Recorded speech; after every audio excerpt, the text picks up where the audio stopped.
안녕하세요. 수학을 가르치는 이성현입니다. 자, 오늘은 어제 봤던 1학년 1학기 외대부고 중간고사 수학 기출분석 시작해 보도록 하겠습니다. 자, 간단하게 제 양력 여기에 적어놨으니까 살펴보시고 현재는 두각학원에서 수학을 가르치고 있습니다. 자, 일단 간단하게 우리가 외대부고 1학기 중간 문항구조 잠깐 살펴보고요. 단원별 문항 특징, 외대부고 우리 총평은 어떻게 됐는지, 예상되고 있는 등급컷은 이렇다, 객관식, 주관식에서 특이사항 잠깐 보고요. 자, 그리고 적중문항 잠깐 보시고 그리고 기말고사 대비 방안까지 살펴보도록 하겠습니다. 자, 일단은 외대부고 1학년 1학기 문항수가 조금 많았습니다. 문항수가 24문항으로 해서 우리는 객관식이 23문항, 주관식은 1문항 정도로 출제가 되었는데요. 자, 여러분들이 느끼기에 작년보다 체감 난이도가 월등히 높았다고 이제 아이들이 이야기를 하고 있는데요. 자, 실제로 작년 중간고사에 비해서 문항이 좀 많이 어려웠습니다. 그래서 여러분들이 내가 조금 이제 중간고사는 평이하게 갈 수 있을 것 같아서라고 생각했던 친구들에게는 굉장히 당황스러웠을 시험이라고 생각이 좀 됩니다.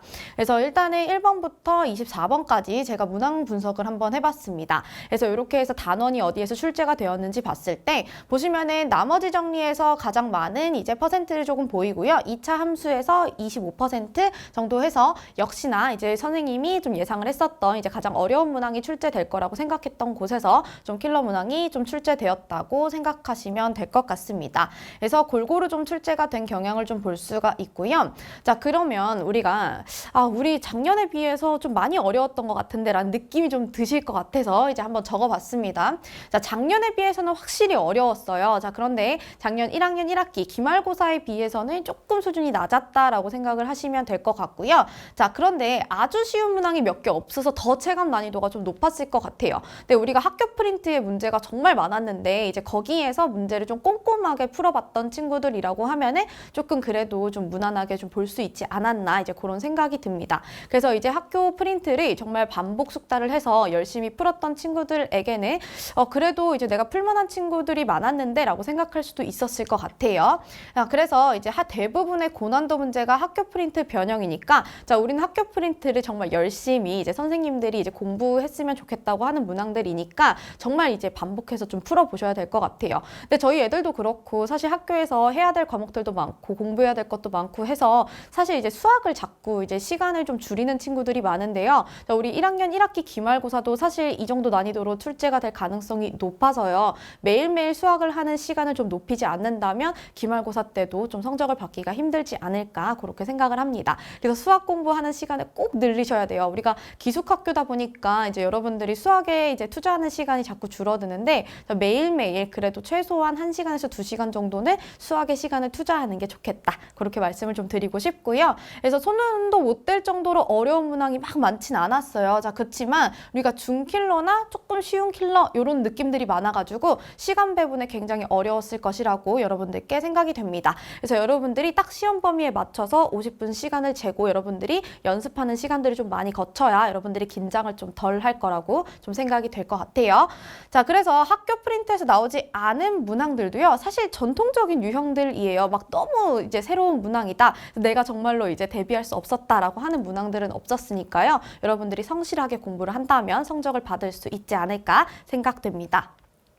자, 등급컷은요, 사실 이제 2등급 라인까지는 이제 70점 후반에서 이제 80점 초반대까지로 이제 좀 보일 것 같고, 그래도 외대부고잖아요. 잘하는 친구들이 너무 많이 모여 있다 보니까 여러분들 1등급은 그래도 80점 후반대에서 90점 초반으로 좀 끊길 가능성이 좀 있고요. 그래서 평균은 좀 예상해봤을 때 이제 60점 후반대에서 70점 초반대로 좀 예상되지 않나 그렇게 생각을 합니다. 그래서 여러분들이 이제 평균 점수보다 조금 높거나 이제 비슷한 라인에 있다면은 기말고사 때까지 정말 열심히 달리셔야겠죠. 자, 다른 과목들 이제 당장 이제 급하진 않으니까 이번 주부터 제발 수학을 열심히 좀 공부를 해서 한 달 동안 좀 기말고사 이제 킬러 범위를 좀 이제 마무리하셨으면 좋겠습니다.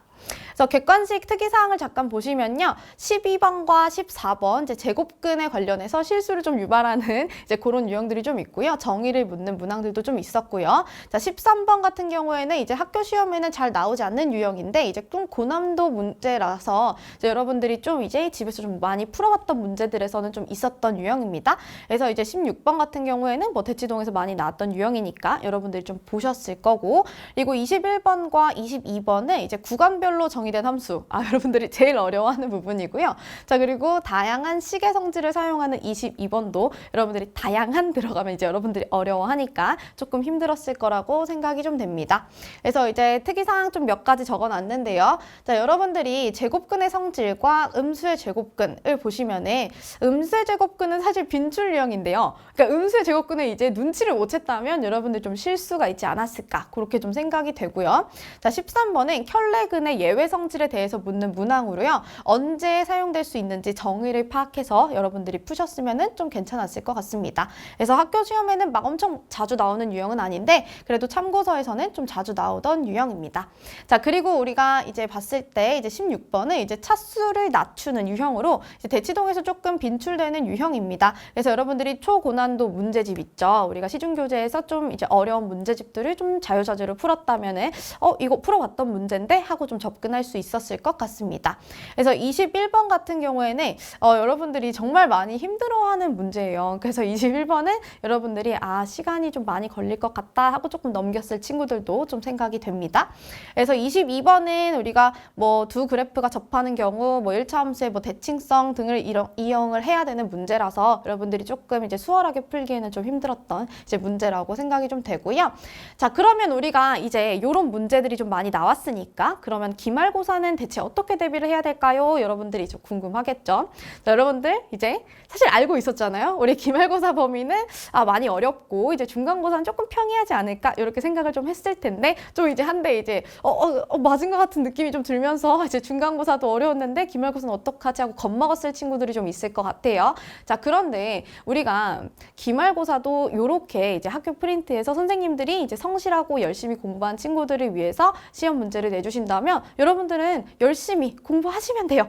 그래서 여러분들이 기말고사 범위는 뭐 전통적으로 좀 어려워하는 부분이긴 해요. 여러분들이 도형을 좀 어려워하니까. 그렇지만 이제 중등 때부터 배웠던 기하 내용들을 조금 폭넓게 이해를 하면서 그걸 어떻게 문제에 접목시키는지 공부를 좀 하시면은 여러분들이 쉽게 접근할 수 있을 거라고 좀 예상이 됩니다. 그래서 학교 프린트가 아닌 문항에 대해서도 사실 대비는 해야겠죠. 그래서 너무 학교 프린트만 풀고 그러지 마시고 우리는 폭넓게 좀 깊게 수학을 공부를 해야 되는 게 있으니까 여러분들이 다양한 모의고사 문제, 다양한 킬러 문항들 그리고 다양한 고난도 시중 문제집들도 풀어보면서 그렇게 대비를 할 수 있었으면 좋겠습니다. 자, 그리고 시간 배분이 어렵다는 거 여러분들 아셨죠? 그래서 이제 선생님은 항상 50분 딱 시간 체크를 하고 볼 수 있도록 모의고사를 여러분들께 이제 매일매일 데일리로 볼 수 있도록 정리를 해서 보내주고 있어요. 그래서 여러분들이 꼭 자습 시간이나 이제 좀 틈틈이 이용을 해서 50분 시간 딱 재고 나는 오늘 수학 딱 하나 본다 이렇게 생각하고 할 수 있도록 그렇게 공부를 했으면 좋겠습니다.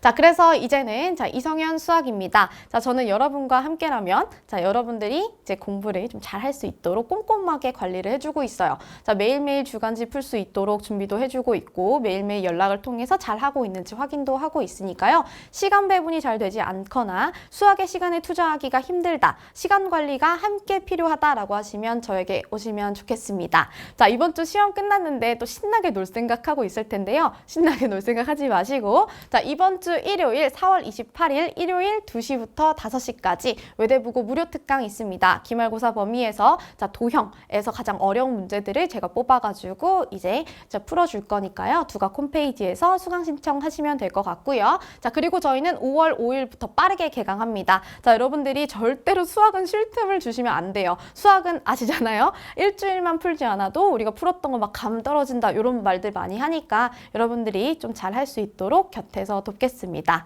자, 그러면 여러분들과 함께할 날을 기다리며 여기서 마치겠습니다. 자, 지금까지 수학을 가르치는 이성현이었습니다. 감사합니다.